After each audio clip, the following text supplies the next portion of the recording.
So yun guys, instead na gumala tayo sa GCQ na to para safe, manatili lang sa bahay tsaka mag DIY. So ito po yung DIY natin today. Good morning. Yung vlog natin today is gagawin natin clear to. Kasi wala tayong mahanap na clear pang ano eh. Ito kasi nakakuha na ako clear, sobrang rare niyan. Nabili ko dati niyan nang nawala na sa uso. O ngayon, umuso, ayan. Actually, maganda rin tingnan. Kaso syempre, iba pa rin pag rare, diba? Ayan, bali ito, kung saan na nakaangat kasi luma na sa init, sa 25 years pero heat gun pa natin para matanggal. Ayan, yun yung first step natin. Matanggalin yung ayun, kailangan natin yung heat gun. Tapos ito kasing papalit natin dyan. So yun, heat gun ko muna to hanggang makalas. So ayun, malas na yung red. So syempre yung binili natin na to hindi siya kasi medyo nag-curve yung ito. So gagawin na flat lang siya. So ayun, kaya kailangan talaga natin ng heat gun. So yun, heat gun ko to hanggang yung makap siya maging shape na ganyan. Tapos yun, sealant. Bibili tayo sealant mamaya. Tapos sige. Tapos yun, kabit na. Yun, di ba? Ayun ayun hindi siya ganun ka-terno pero at least clear na, di ba? Luma na rin kasi yan medyo nag-fade na rin. So yun, medyo matagal pala ito guys. Subukan ko sobrang init na pero hindi pa rin nag-bend. Hindi naman pwede kasi percento kasi nababasag ito. So yun, kumuha ko ng glove para siyempre pag mainit ko mamaya siguro tayo na lang siya hanggang lumambot siya na mismo kusaya ako. So pero siyempre bago lumambot yun kailangan natin i-press doon para yung steady siya doon. So ayun, kailangan din natin ng ganito. So ayun, sunitin ko na to hanggang lumambot.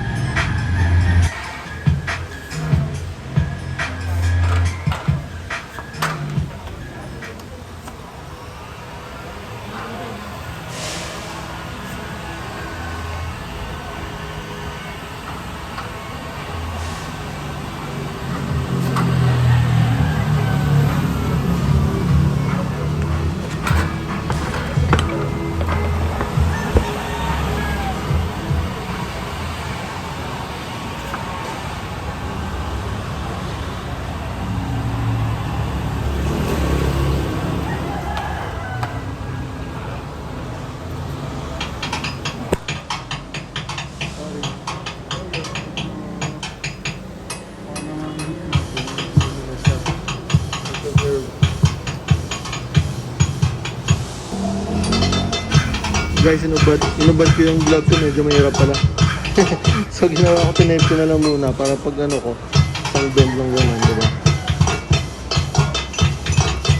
Ayun, para yung mga cup actually medyo nakabend na siya kaso pag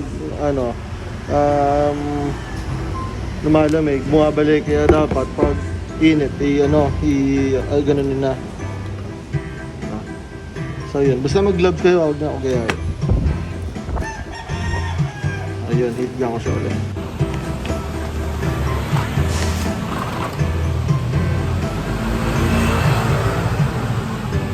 Bilis lumamig pala guys pag shoutout pala sa Save na mask.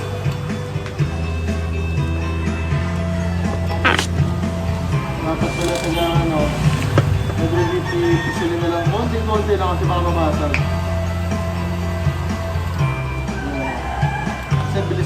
leg, bago lumamig. Dapat napisil na. Ayun, nakapansin, nakabend na. Yun. Dito na lang.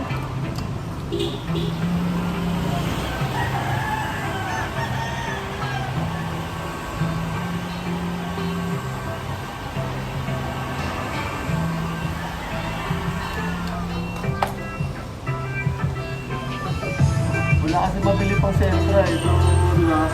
Mag-give-up pa tayo. Gagawa ng paraan. Sabi nila, pag gusto may paraan, di ba?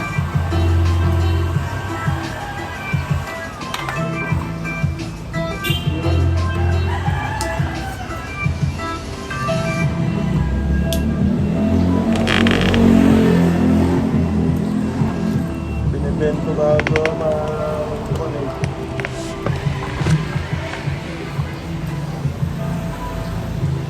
Very good.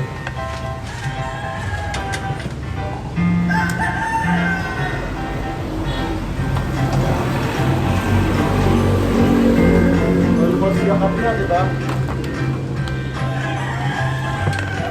Subukan mo natin lagay tape kasi makita natin yung ano yung hindi pa namapat kasi mamaya epoxy natin yung ano, hirap na magtanggal na dapat bago epoxy yung ano tawag ito silicone sealant no dapat medyo perfect no. So yan, almost siya na, di ba? Yan ha. Ito na lang, pakap natin to.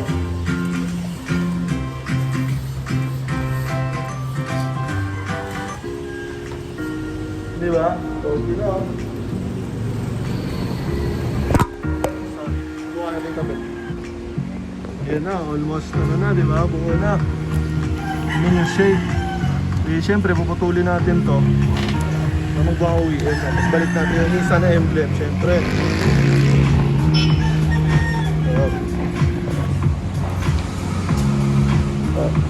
Siguro, one of one in the world to.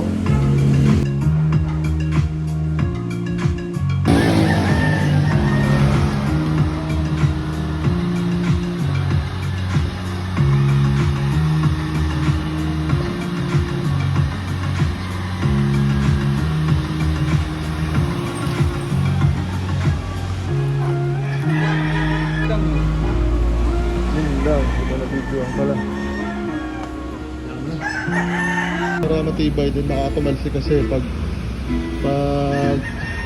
lumuwag na yung sealant. So yun, gagawin ko rin sila.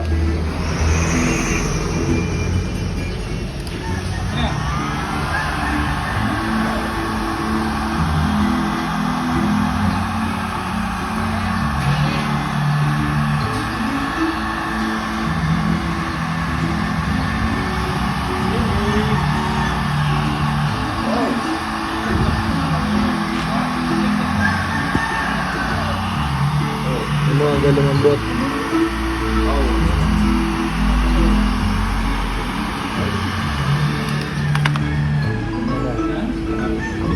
Ito, nagamit na yung glove.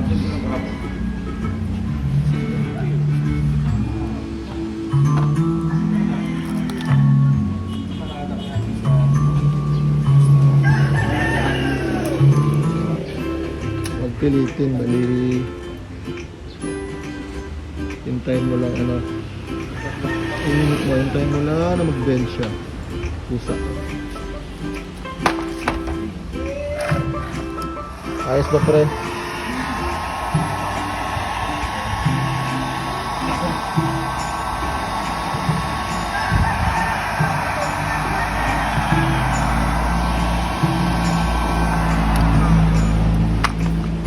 Ayan o yakap ha? Wala kasi mabili tailight na puti pre, kaya gumawa na lang ako.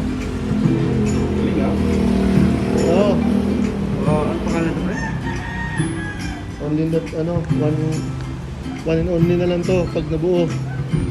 Ayun, parang buo na nga eh, oh. One only.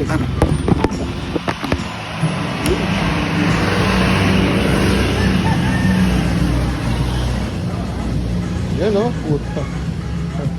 Finalize ko muna guys ha. All good na, all good. Ayan oh, kahit walang silang din nalalaglag kasi ayan, nakayakap yan. Yan. Yan, yakap na yakap. Kahit walang silang kung hindi nalalaglag. Kasi baka may haters ano na yan, magsabi baka malaglag sa kalsada. Ayan oh, kahit walang silang yan. Hindi nalalaglag. Pero siyempre, sisilang pa rin natin para uwiin tingnan, di ba? So yun. Lagay ng Nissan emblem para buo naman.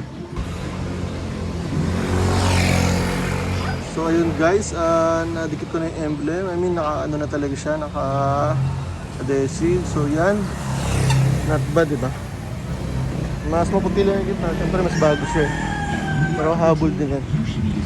At least hindi na blanco. Diba?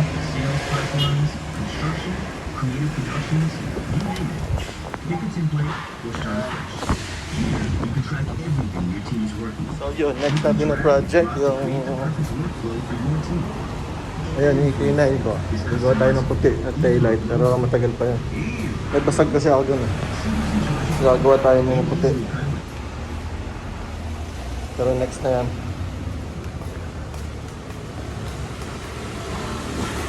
So yun, salamat sa panood ulit mga boys. Woo! Sealant na lang. And then ayun, tapos tayo.